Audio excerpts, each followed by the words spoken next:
आइए ब्राह्मण संत वंदना को आगे बढ़ाते हैं। पिछले सत्र में हमने देखा कि संत समाज रूपी प्रयाग में उसका वर्णन हो रहा था कि यह कथय लौकिक तीर्थ राव देह सद फल प्रगट प्रभाव, यानी वह तीर्थराज अलौकिक और अकथनीय है एवं तत्काल फल देने वाला है, उसका प्रभाव प्रत्यक्ष है। आगे कहते हैं गोस्वामी तुलसीदास जी कि सुनि समुझहि जन मुदित मन मजहि अति अनुराग लाहि चारि फल अछत तनु साधु समाज प्रयाग, यानी जो मनुष्य इस संत समाज रूपी तीर्थराज का प्रभाव प्रसन्न मन से सुनते हैं और समझते हैं और फिर अत्यंत प्रेम पूर्वक इसमें गोते लगाते हैं, वह इस शरीर के रहते ही धर्म, अर्थ, काम, मोक्ष यानी चारों फल पा जाते हैं। आगे कहते हैं कि मज्जन फल पेखिय तत्काला काकु हों पिक बक उमराला, यानी इस तीर्थराज में स्नान का फल तत्काल ऐसे देखने में आता है कि कौवे कोयल बन जाते हैं और बगुले हंस, काक हूँ पिक बकऊ मराला। आगे कहते हैं सुनिया चरज करे जनि कोई सतसंगति महिमा नहीं गोई, यानी यह सुनकर कोई आश्चर्य न करे क्योंकि सत्संग की महिमा किसी से छिपी नहीं है।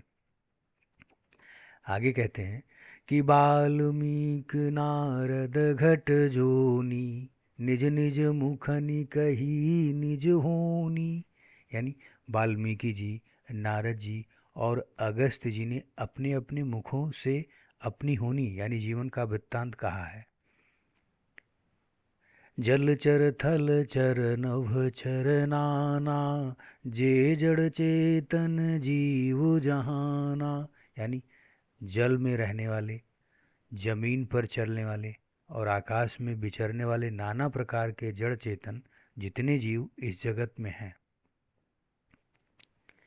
आगे कहते हैं मति की रति गति भूति भलाई जब जहीं जतन जहाँ जहीं पाई, यानी उनमें से जिसने जिस समय जहाँ कहीं भी जिस किसी भी यत्न से बुद्धि, कीर्ति, सद्गति यानी ऐश्वर्य से भलाई पाई हो, वो सब सत्संग का ही प्रभाव समझना चाहिए।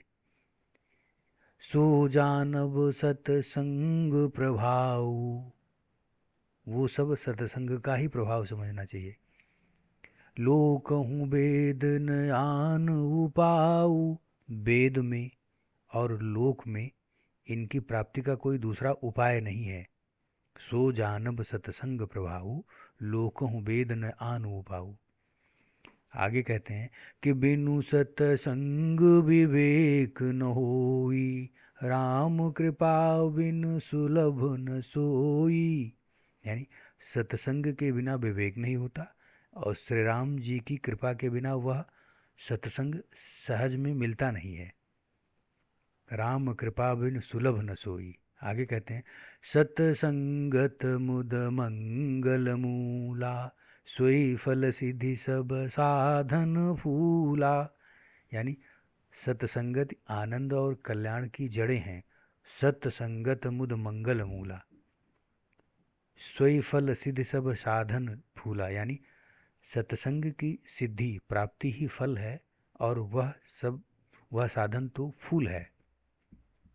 ठीक है। आगे कहते हैं सठ सुधरहि सतसंगति पाई पारस परस कुघात सुहाई, यानी मूर्ख या दुष्ट व्यक्ति भी अपनी संगति यानी सत्संगत पाकर, अच्छी संगत पाकर सुधर जाते हैं। पारस परस कुघात सुहाई, ठीक वैसे ही जैसे पारस पत्थर के स्पर्श से लोहा खराब धातु भी सुंदर बन जाता है। सठ सुधरहि सतसंगत पाई पारस परस कुघात सुहाई,